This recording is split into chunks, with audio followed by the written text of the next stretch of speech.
Tubeway Army, and this is their new single, Our Friends Electric. Music with Gary Numan, this week's highest new chart entry. Music legend whose career spans 5 decades. Only 8 acts have ever gone straight to number 1 with the first 2, and here's the 9th person to do it, Gary Numan.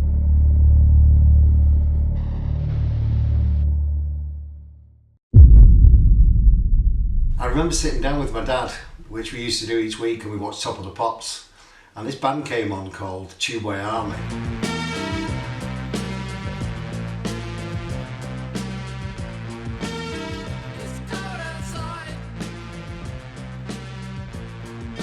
I'd never seen anything like it. The lead singer, he had really pale makeup and sort of like robotic movements, and the synthesized sounds were just amazing. I'd heard the bands like Kraftwerk and Ultravox, but this was just something unbelievable. And just like that, Tubeway Army were everywhere the following days and weeks. Newspapers, on the radio, television appearances. You couldn't even buy copies of Our Friends Electric, it was selling out that fast. Everyone was just mad for Tubeway Army.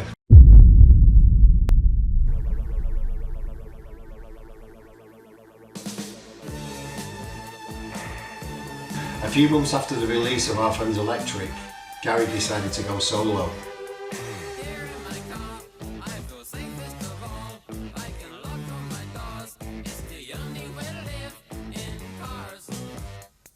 And they said that I was number 1, they rang me up.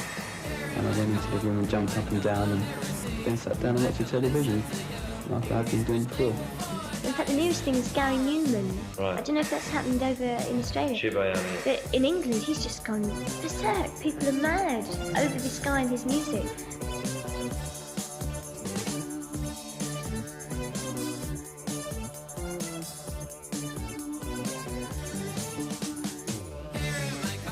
After Cars went to number 1 for several weeks and was a huge hit, Gary released The Project Principle, once again a massive hit, and Gary then announced tour dates called The Touring Principle.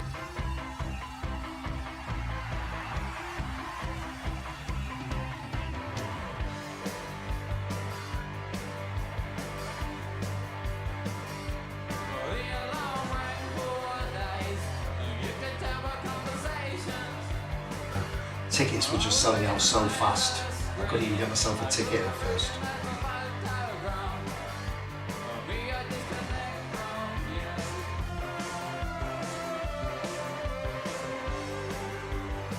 When it came to rehearsals, I was so proud of it, but felt very much as if I was kind of a weak link in the whole thing, because I had this real thing about my voice, I didn't like my voice very much, and I knew that I was a bit awkward on stage. I didn't really know what I was doing.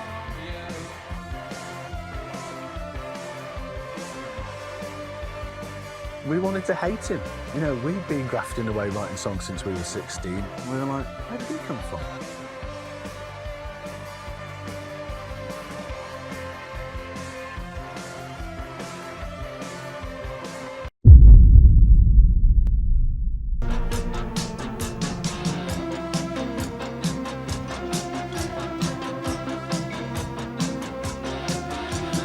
The following year, Gary released his third album called Telecom. Once again, it went to number 1.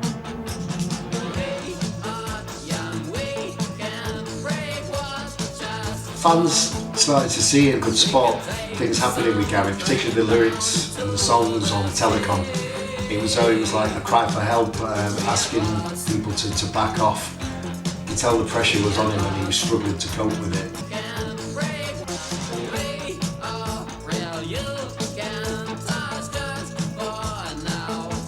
How many people can tell you that you're in one day? Quite a few, actually, in my experience.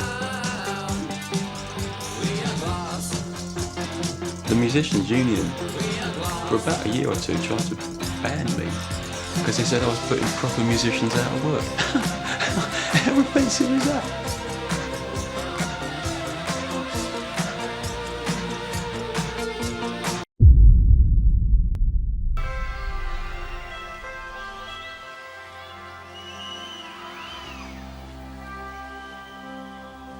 Now behind glass, was all the to the earth. The telephone line's blind. You have devised. Gary made the decision out of the blue completely to quit, to stop touring. The fans were absolutely distraught, could not believe that Gary was on top of the world and suddenly he's pulled the plug, probably due to the pressure of fame.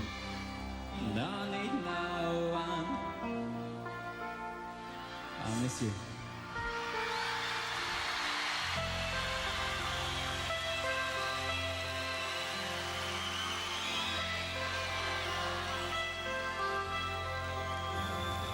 I'd done the shows and done the retiring thing, and I'd gone off. And these are as I was walking off when we made a mistake. And since then, which is a really long time ago. 4 decades of regret. 4 decades of regret.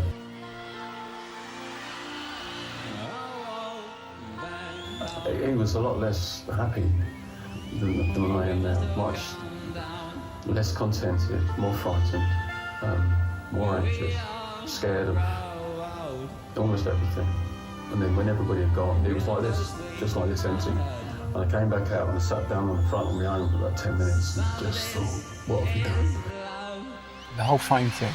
Imagine you're kind of standing on a train station and this express train comes flying through and you put your hand out and you grab it and it whisks you away at sort of lightning speed and everything is a blur. And at some point you lose your grip and then you find yourself in the middle of nowhere, a bit beaten up and totally lost. Pretty much thought it was over.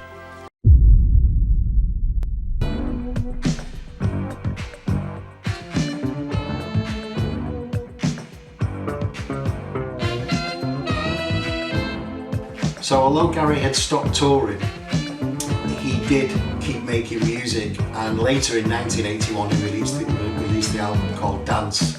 Didn't go to #1, I think it reached position 3.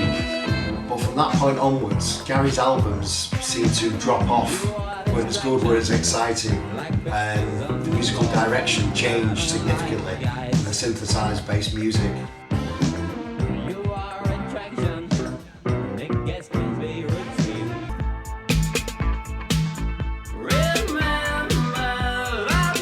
In '92, I was barren. I had no ideas. In terrible state. I put out an album in '92, but it wasn't rubbish. I have to be honest, but it's all I had.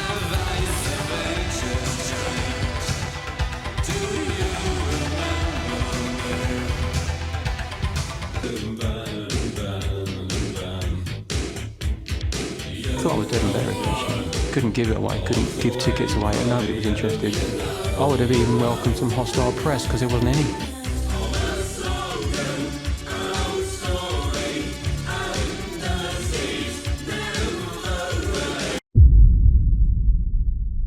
He came back with an album called Sacrifice. He'd stripped away all the jazz influence in his music, and he was no longer an android. The album was full of pure emotion, anger, and the Numan fans started to pick up on this.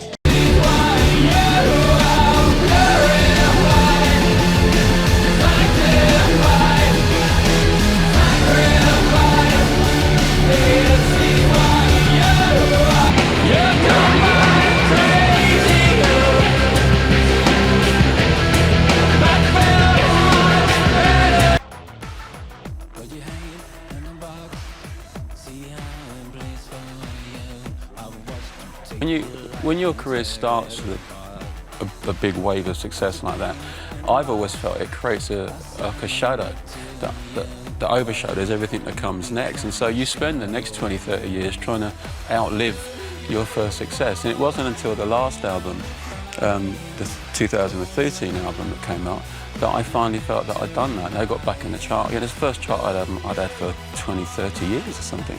So that was the one that made me feel that I'd finally come out of that shadow and I was seen as an ongoing current thing with new music.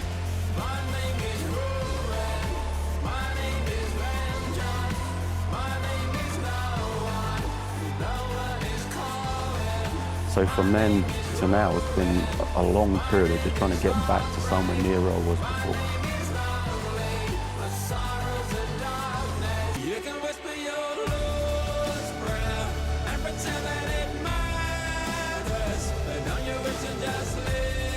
the last few years, Numan's really turned his career around. He's played Wembley again. His last 2 consecutive albums have been in the charts at #2. He's played he's now played over 1,000 tour dates, and probably the icing on the cake for Numan himself was his recent performance at Glastonbury.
My big dream was to get back to Wembley.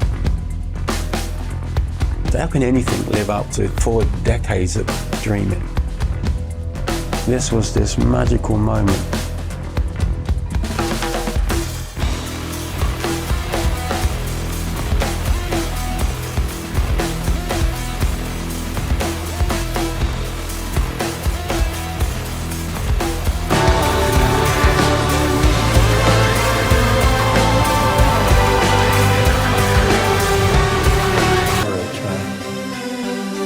I missed you tonight, so it's time to leave.